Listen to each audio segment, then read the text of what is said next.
নমস্কার বন্ধুরা, welcome to ইউনিকন। তো বন্ধুরা, এই ভিডিওতে আমরা কথা বলবো সানরাইজার্স হায়দ্রাবাদ দলকে নিয়ে। যখন থেকে আন্দ্রে রাসেল রিলিজ হয়েছে কলকাতা নাইট রাইডার্স থেকে, তখন থেকে দুটো ফ্র্যাঞ্চাইজির ফ্যানেরা আন্দ্রে রাসেলের উপর খুব ইন্টারেস্ট দেখাচ্ছে। একটা তো চেন্নাই সুপার কিংস, যেই সিএসকে দলে কিভাবে আন্দ্রে রাসেল ফিট করতে পারে সেই নিয়ে আমরা আলোচনা করেছি, তোমরা ভিডিও অনেকে দেখেওছো। এবং আজকে আমরা কথা বলবো হায়দ্রাবাদ নিয়ে। অ্যাকচুয়ালি আমি হায়দ্রাবাদের টিমটা নিয়ে যখন একটু অ্যানালিসিস করলাম এবং সেই টিমে রাসেলকে ফিট করানোর চেষ্টা করলাম, ভাই আমার তো মাথায় হাত পড়ে গেল যে ভাই সত্যি এই টিমের রাসেল যদি যায়, রাসেল যদি এই টিমে ফিট হয়, তাহলে কি হতে পারে? কি হতে পারে? আগুন লাগতে পারে। কেন? এমনিতেই হায়দ্রাবাদ আগুন লাগিয়ে দেয় যেই টিমে Travis Head, Abhishek Sharma, Henrique ক্লাসেনের মতো প্লেয়াররা আছে, এবং সেই টিমে রাসেল গেলে কিন্তু এই টিমটার জন্য একদম পারফেক্ট ফিট হতে পারে। এবং আমি অবাক হয়ে গেলাম হায়দ্রাবাদের প্ল্যানিং দেখে। যদি হায়দ্রাবাদ রাসেলকে টার্গেট করে, কিন্তু অবাক হবার থাকবে না, কারণ হায়দ্রাবাদ থার্ড হাইয়েস্ট পার্স নিয়ে কিন্তু এইবারের আইপিএল অকশনে যেতে চলেছে, যেখানে তারা 25,50,00,000 টাকা নিয়ে কিন্তু যাচ্ছে। তো চলো আমরা একটু হায়দ্রাবাদের টিমটা নিয়ে অ্যানালিসিস করি, যে তারা কোন প্লেয়ারদের ছেড়েছে, কোন প্লেয়ারদের টার্গেট করতে পারে এবং তাদের প্লেইং 11 কেমন হতে পারে। সব কিছু নিয়ে আমরা ডিটেলে কথা বলবো। লাস্ট অব্দি দেখতে থাকো। আমাদের চ্যানেলে প্রথমবার এলে আমাদের চ্যানেলটিকে সাবস্ক্রাইব করে তার পাশের বেল আইকনটাকে অন করে দিও। তো যদি হায়দ্রাবাদের রিটেন এবং রিলিজ প্লেয়ারদের নিয়ে আমরা কথা বলি, সেখানে Hyderabad Travis Head, Abhishek Sharma, Aniket Verma, Ravichandran Smaran, Ishan Kishan, Heinrich Klaasen, Nitish Kumar Reddy, Harsh Dubey, Kamindu Mendis, Harshal Patel, Brydon Carse, Pat Cummins, Jaydev Unadkat, Eshan Malinga এবং জিসান আনসারি এই প্লেয়ারগুলোকে রিটেন করেছে। রিলিজ করেছে কাদের? Abhinav Manohar, Atharva Taide, Sachin Baby, Wiaan Mulder, Simarjeet Singh, Rahul Chahar, Adam Zampa এবং মোহাম্মদ সামিকে ট্রেড করে দিয়েছে। এবার এখানে আমাদের দেখতে হবে যে কোন কোন পজিশনে সানরাইজার্স হায়দ্রাবাদের প্লেয়ার লাগবে। বিদেশিদের মধ্যে বলতে গেলে বিদেশি দুজনকে রিলিজ করেছে, একটা ওয়ান মুল্ডার আর একটা কিন্তু অ্যাডাম জাম্পা। বাকি ইন্ডিয়ানদের কথা বললে তারা বেশ কিছু ইন্ডিয়ান ব্যাটসম্যানকে রিলিজ করে দিয়েছে, যেখানে অভিনব মনোহর, অথর্ব তাইডে এবং তারই পাশাপাশি কিন্তু সচিন বেবিকে তারা রিলিজ করেছে। ইন্ডিয়ান ব্যাটসম্যান তাদের অবশ্যই লাগবে, বাট এই প্লেয়ারগুলোকে রিলিজ করার পেছনে যেটা সব থেকে বেশি কাজ করেছে সেটা হচ্ছে আর শরণ, রবিচন্দ্রন শরণ। কর্ণাটকের এই ব্যাটসম্যানের ফর্ম বর্তমান সময়ে ব্রিলিয়ান্ট ফর্মে আছে। গত বছর কিন্তু রিপ্লেসমেন্ট প্লেয়ার হিসেবে হায়দ্রাবাদ তাকে নিয়ে নিয়েছিল, দারুণ কাজ করেছে এবং এই প্লেয়ারটা বর্তমানে দারুণ ফর্মে আছে। এবং হায়দ্রাবাদের এই প্লেয়ারটাকে খেলাতে হবে যে ফর্মে আছে, যেরকম ব্যাটিং করছে, তো ওই টাইপের একটা ট্যালেন্ট এত ভালো ফর্মে আছে বলেই তারা আরও 3টি ইন্ডিয়ান ব্যাটসম্যানকে ছেড়ে দিয়েছে। হয়তো অকশন থেকে কম দামে বা বেস্ট প্রাইসে আরও একটা বা দুটো ভারতীয় ব্যাটসম্যানকে তারা নেবার চেষ্টা করবে কম প্রাইসের মধ্যে, বাট আর শরণ যে ফর্মে আছে সেই জন্যই কিন্তু তারা অভিনব মনোহরের মতো প্লেয়ারকেও রিলিজ করেছে। দেন তারা রাহুল চাহার এবং অ্যাডাম জাম্পার মতো দুজন স্পিনারকে রিলিজ করেছে। তার পেছনেও একটা কারণ হচ্ছে তাদের একটা replacement player Harsh Dubey, left arm spinner, ব্যাটও করছে বর্তমানে, ইমার্জিং এশিয়া কাপেও তাকে আমরা দেখতে পাচ্ছি। তো সে কিন্তু ভালো বোলিং করছে, ভালো ফর্মে আছে। তার ভালো ফর্মের কারণে কিন্তু তারা রাহুল চাহার বা অ্যাডাম জাম্পার মতো প্লেয়ারদের রিলিজ করেছে। আরও একটা কারণ জিসান আনসারি, সেও কিন্তু গত বছর সুযোগ পেয়ে ভালো বোলিং করেছে। সেই কারণে কিন্তু হায়দ্রাবাদ এই স্পিনারগুলোকেও রিলিজ করেছে। এই কারণেই কিন্তু হায়দ্রাবাদ টিমটাকে এত ভালো লাগছে প্লেয়ার রিলিজ করার পরেও। হায়দ্রাবাদের মেন টার্গেট রাখতে হবে ভারতীয় একজন ফাস্ট বোলার, যে নতুন বলটা সুইং করাতে পারে। কালকে কেকেআর নিয়ে একটা আলোচনা করেছিলাম ডোমেস্টিক ফাস্ট বোলারদের নিয়ে, সেখানে বেশ কিছু ফাস্ট বোলার ডোমেস্টিক নাম নিয়ে আলোচনা করেছিলাম, সুইং বোলারের নাম নিয়ে আলোচনা করেছিলাম, মানি গাড়েওয়াল বা তোমার নমন তিওয়ারি, সেই টাইপের কিছু অপশন হায়দ্রাবাদের তাদের মধ্যে একজন বা দুজনকে টার্গেট করতে হবে, কারণ হায়দ্রাবাদ মোহাম্মদ সামি বা সিমরজিৎ সিং সেই টাইপের বোলারদের রিলিজ করেছে। এবং হায়দ্রাবাদের একটা ভারতীয় সুইং বোলার লাগবে। কেন লাগবে সেটা নিয়ে পরে আলোচনা করছি, যখন প্লেইং 11টা বানাবো তখনই তোমরা বুঝতে পারবে।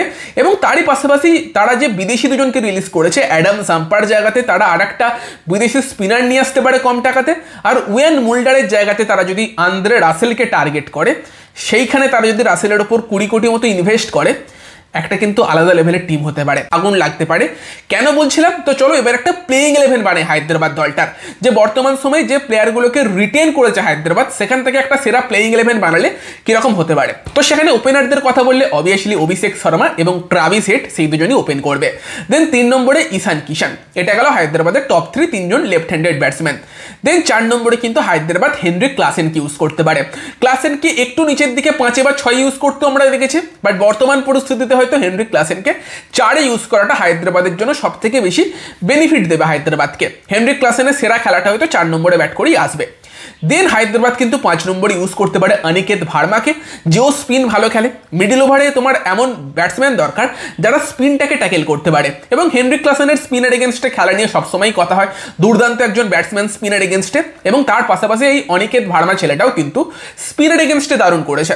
দেন তারা যদি 6 নম্বরে নীতিশ কুমার রেড্ডিকে ইউজ করে, নীতিশ কুমার রেড্ডিকে আগে ইউজ করার মতো জায়গা আমরা পাচ্ছি না, এই প্লেয়ারগুলো কি টপ 5-এ তোমাকে ইউজ করতে হবে, ফলে নীতিশ কুমার রেড্ডিকে কিছুটা ফিনিশার রোলে আমরা হায়দ্রাবাদে ইউজ করতে দেখতে পেতে পারি। এবং দেন আমরা 7 নম্বর জায়গাটা ফাঁকা রাখছি। 8 নম্বরে অবভিয়াসলি প্যাট কামিন্স সেই জায়গাতে আছে, আরও একজন অলরাউন্ডার যে কিন্তু লাস্টের দিকে কিছুটা ব্যাটিংয়ে ফায়ার পাওয়ারও অ্যাড করে, হায়দ্রাবাদের ক্যাপ্টেন এবং বোলার প্যাট কামিন্স নিয়ে তো নতুন করে কিছু বলার নেই। দেন তারা 9 নম্বরে কিন্তু ইউজ করতে পারে হর্ষ দুবেকে, যেও কিন্তু একজন left arm spinner plus allrounder. CSK ভাবছে যদি এই প্লেয়ারটা আমাদের টিমে থাকতো আমরা হয়তো জাদেজাকে এই প্লেয়ারটাকে দিয়ে রিপ্লেস করতে পারতাম। নতুন একজন ইয়ং ট্যালেন্ট, এবং ফিউচারে ভারতের টেস্ট দলে কিন্তু জাদেজার বিকল্প হবার একটা অপশান, জাদেজার বিকল্প কিন্তু সে হতে পারে, এইভাবে বলা যেতে পারে।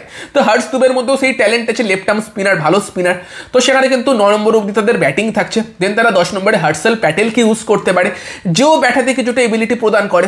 11 নম্বরে একটা ইন্ডিয়ান স্পিনার ইউজ করতে পারে, যেখানে বর্তমান সময়ে জিসান আনসারি তাদের কাছে আছে। আরও একজন কাউকে তারা টার্গেট করতেই পারে অকশানে। যদি রাসেলের জন্য যায় তাহলে হয়তো রবি বিষ্ণুয়ের জন্য যাবে না, নয়তো বিষ্ণুইকেও টার্গেট করতে পারে, সেই অপশানগুলো কিন্তু আছে। বা যদি রাসেলকে কমে পেয়ে যায়, রাসেল বিষ্ণুই দুজনকেও টার্গেট করতে পারে, কারণ তাদের স্পিন অ্যাটাকটাকে সেখানে শক্তিশালী করতে পারে রবি বিষ্ণুয়ের মতো একটা বোলার। দেন তাদের ইম্প্যাক্ট প্লেয়ার হিসেবে কিন্তু তাদেরকে ইউজ করতে হবে আর একটা ইন্ডিয়ান সুইং বোলার, কারণ নর্মালি প্যাট কামিন্স হয়তো নতুন বলটা তুলে নেবে, বাট হর্ষল প্যাটেল নতুন বলটা করার মতো খুব একটা এফেক্টিভ বোলার না। ডেতে হর্ষল প্যাটেলকে সঙ্গী হতে পারে সেরকম একটা বোলার দরকার হায়দ্রাবাদের, আর 7 নম্বরে ব্যাট করতে পারে সেরকম একটা ব্যাটসম্যান দরকার। আর রাসেল কিন্তু এই প্রোফাইলে ফিট করে, রাসেল 7 নম্বরে একটা ব্রিলিয়ান্ট চয়েস হতে পারে হায়দ্রাবাদের জন্য, কারণ রাসেলের উপর সেই প্রেসারটা থাকবে না যে সব মার আমাকেই মারতে হবে, কারণ হায়দ্রাবাদের সব ব্যাটসম্যানরাই মেরে খেলবে, ফলে রাসেলও সেখানে কিছুটা ফ্রিডম নিয়ে খেলতে পারবে। তারপরও ব্যাটিংয়ে কভার থাকছে, এবং হর্ষলের সঙ্গে ডেথে বল করার মতো একটা অপশান কিন্তু হয়ে যাবে আন্দ্রে রাসেল। এবং সেই জায়গাতে যদি হায়দ্রাবাদ একটা ইন্ডিয়ান সুইং বোলার নিয়ে আসে, প্যাট কামিন্স সেই নতুন সুইং বোলারের সঙ্গে বোলিং ওপেন করতে পারবে, এবং মিডিল ওভারে কিন্তু প্যাট কামিন্স তোমার 2 স্পিনারের সঙ্গে আরও 1 বা 2 ওভার করতে পারবে।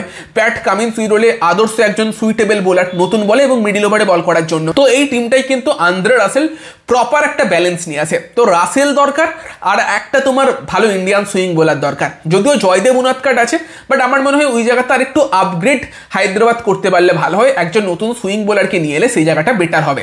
বাকি রবিচন্দ্রন শরণ, যদি ঈশান কিষান বা অনিকেত ভার্মার মতো প্লেয়ার খুব ভালো ছন্দে না থাকে, তাকেও কিন্তু নিয়ে আসা যাবে। সে 3 বা 5 ইজিলি ব্যাট করতে পারবে, এবং তার যে ট্যালেন্ট সেটা কিন্তু অবভিয়াসলি যথেষ্ট ভালো ট্যালেন্ট, তাকে খেলাতে হবে হায়দ্রাবাদকে। তো হায়দ্রাবাদের কিন্তু এই লাইন আপটা ভীষণই ব্যালেন্স এবং শক্তিশালী লাগছে। এবং যদি একটা ব্যাটিং লাইন আপে Travis Head, Abhishek Sharma, Henrique Klaasen, Nitish Kumar Reddy, Rasel এই লেভেলের ব্যাটিং ট্যালেন্ট থাকে, তাহলে ভাই সেই টিমটা 300 মেরে দিতেই পারে যে কোনো একদিন।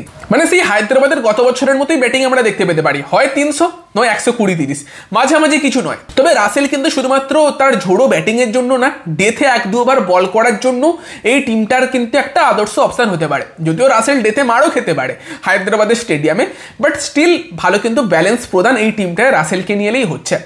পারফেক্ট হচ্ছে একদম এই টিমটা হায়দ্রাবাদের। তো এবার বুঝতে পারছো কেন প্যাট কামিন্স ক্যামেরন গ্রিনকে এই টিমটাই চাইছিল।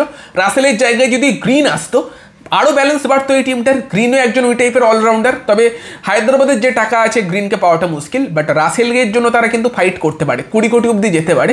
এবং সেখানে যদি সিএসকে ছেড়ে দেয় রাসেলকে, সেখানে কিন্তু হায়দ্রাবাদ রাসেলকে পেলে খুশি খুশি নিয়ে নেবে। তবে বাকি যদি তারা রাসেলকে না পায়, সেক্ষেত্রে তাদের যেটা স্ট্র্যাটেজি হতে পারে, একটা foreign swing bowler Matt Henry অথবা জেকব ডাফি ওই টাইপের কোনো একটা সুইং বোলারকে নিয়েছে, রবিচন্দ্রন শরণকে ইউজ করা, তাকে 6 ব্যাট করিয়ে নীতিশ কুমার রেড্ডি তার সাথে ফিনিশার হিসেবে ইউজ করা, সেটাও তাদের একটা স্ট্র্যাটেজি হতে পারে, সেকেন্ড স্ট্র্যাটেজি। এবং সেক্ষেত্রে তারা কিন্তু রবি বিষ্ণুয়ের মতো প্লেয়ারকেও টার্গেট করতে পারে। মানে হয় এই লাইন আপটা বানানো সম্ভব হায়দ্রাবাদের জন্য, অথবা কিন্তু হায়দ্রাবাদ এই টাইপের একটা লাইন আপও বানাতে পারে। তো সেখানে হায়দ্রাবাদের টার্গেট লিস্টও তোমার রবি বিষ্ণুই বা রাসেলের মতো প্লেয়ার থাকবে। চেন্নাইয়ের সঙ্গে তাদেরকে আমরা হয়তো ফাইট করতেও দেখতে পেতে পারি বিষ্ণুই অথবা রাসেলের জন্য। বাকি তোমরা তোমাদের মতামত জানিও হায়দ্রাবাদের এই দল নিয়ে। ভিডিওটা ভালো লাগলে ভিডিওটাকে লাইক করে দিও, শেয়ার করে দিও, আমাদের চ্যানেলে প্রথমবার এলে আমাদের চ্যানেলটিকে সাবস্ক্রাইব করে তার পাশের বেল আইকনটাকে অন করে দিও। তো চলো গাইস, এই ভিডিওতে এই পর্যন্তই, বাই বাই।